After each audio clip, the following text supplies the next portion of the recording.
Your brain is lying to you right now. And the worst part, you probably think it's helping you. Here's something most people never realize. Overthinking isn't a thinking problem. It's not about being smart or careful or responsible. It's actually a fear response, and your brain learned it a long time ago to keep you safe. The problem is, it never learned when to stop. And I'm going to show you exactly what's happening inside your head when you overthink, why it started in the first place, and 3 specific things you can do today to actually break the cycle. Not motivational stuff, real science-backed methods. The problem, you know that feeling when you send a message and then spend the next 2 hours analyzing every single word you wrote. Or you have a decision to make, doesn't even have to be a big one, and you just freeze. You go back and forth. You make a pros and cons list. You ask 3 different people. Then you go back and make another list. And somehow, at the end of all that, you feel more confused than when you started. Or maybe it's the nighttime thing. You're trying to sleep, and your brain decides that right now, at 1 a.m., is the perfect time to replay that awkward thing you said 6 years ago to someone you'll probably never see again. Your brain just pulls it up like, hey, remember this? Let's go through it one more time. And the worst part isn't the exhaustion. The worst part is that you're fully aware it's not helping. You're watching yourself do it. You tell yourself to stop, and then you keep going anyway. That's what makes overthinking so frustrating. It feels like thinking. It looks like thinking, but it's not actually solving anything. You're just spinning the exploration why this happens. So why does this happen? Why does the brain do this to you? Here's the thing. Your brain has one main job, and that job is to keep you alive. Not happy, not calm, alive. And the way it does that is by scanning for threats, replaying past problems, and trying to predict future dangers. That's it. That's the whole system. Psychologists call this ruminative thinking, when your brain gets stuck in a loop, going over the same thoughts again and again without reaching any resolution. And research from Yale University found that people who ruminate are significantly more likely to develop anxiety and depression.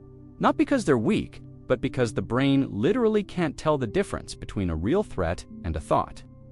About a threat, think about that for a second. Your brain treats what if I said the wrong thing the same way it treats there's a bear in front of me. Same stress response, same cortisol spike, same fight or flight activation. No bear. And a lot of this gets set up early. If you grew up in an environment where making mistakes had real consequences, maybe a parent who got angry easily, or a home where things were unpredictable, your brain learned to think ahead, to rehearse, to cover every angle before acting, because doing that actually helped you at some point. It protected you. The problem is, you're not a kid anymore. The environment changed, but the pattern didn't. Neuroscientists call this neural pathway entrenchment. Basically, the more you do something, the more automatic it becomes. Your brain builds a highway for that behavior. And overthinking, for a lot of people, has been running on that highway for years. It feels normal because it is normal for your brain, not because it's actually useful. There's also something called the illusion of control. When we feel anxious or uncertain, the brain tries to compensate by thinking more. Like if you just think hard enough, you'll find the answer that makes everything safe and certain. But uncertainty can't be thought away. That's not how it works. And so the loop continues. The climax, the aha moment. Here's the shift in thinking that actually changes things for people. Overthinking feels productive. That's the trap. It feels like you're doing something. You're working on the problem. You're being responsible. But there's a difference between thinking that moves you forward and thinking that keeps you stuck in the same place. Real thinking leads to a decision or an action, even a small one. Overthinking leads back to the beginning of the same loop.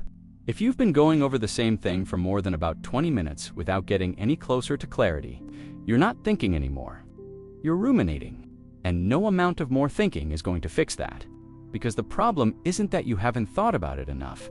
The problem is your nervous system is dysregulated, and your brain is trying to fix a feeling with a thought.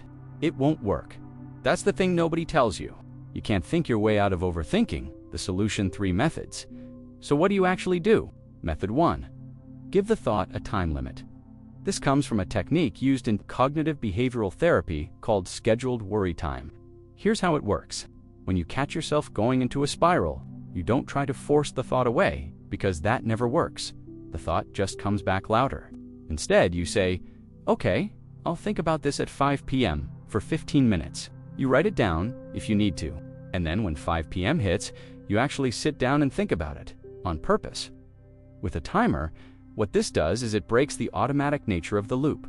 You're no longer reacting, you're choosing, and studies on this method show it significantly reduces the time people spend ruminating throughout the day.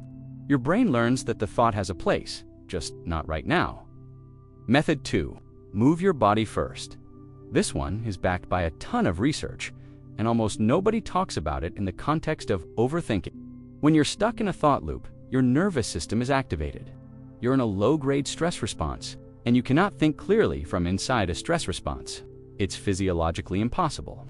The prefrontal cortex, the part of your brain responsible for rational decision-making, actually goes partially offline when you're stressed. So before you try to figure it out, move. 10 minutes of walking, a few minutes of exercise, even just standing up and doing something physical. This activates the parasympathetic nervous system, the one that calms you down, and it literally changes the chemistry of your brain so you can think more clearly afterward. The thought that felt impossible to solve might take you 5 minutes after a walk. Method 3. Ask yourself a different question. Most overthinkers ask themselves what-if questions. What if this goes wrong? What if they think badly of me? What if I make the wrong choice? And what-if questions have no answer. They're open, they go forever. Instead, try asking, what's the most likely thing to actually happen here? Not the worst case, the most likely. Research on anxiety shows that overthinkers consistently overestimate how bad outcomes will be and how long those outcomes will affect them. Your brain is When you force yourself to think about probability instead of possibility, it grounds you back in reality. Then ask, what would I tell a friend if they came to me with this exact problem? You already know the answer most of the time. You just have a hard time applying it to yourself. Conclusion: overthinking isn't a character flaw. It's a learned response that made sense at some point, but you're not stuck with it. Your brain is incredibly adaptable. That's the same quality that made it learn this pattern in the first place, which means it can learn something new. Give your thoughts a time and a place. Move before you try to think through something big, and change the questions you're asking yourself. Do those 3 things consistently, and you'll start to notice the loops getting shorter, the spirals getting smaller, and a lot more quiet in your head than you're used to. If this clicked for you, watch the next video.